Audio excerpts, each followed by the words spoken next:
మహాకుంభమేళ కాశీ అయోధ్య శ్రీ బాలరాముని దర్శించుకున్న బాల్కొండ నియోజకవర్గ town armour గల్లీ యువకులు వివేక్, ఆనంద్, వినోద్, ప్రశాంత్, కిట్టు, సాయి కుమార్.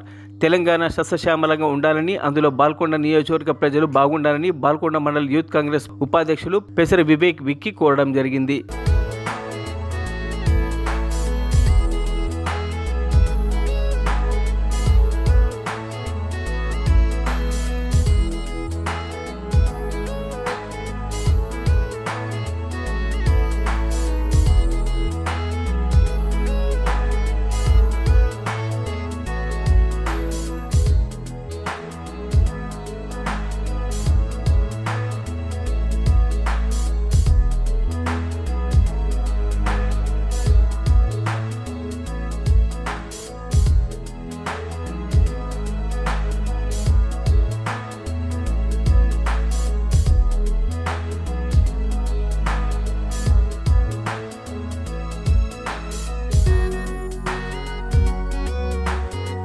మరిన్ని అప్డేట్స్ కోసం మా ఛానల్ని సబ్స్క్రైబ్ చేయండి.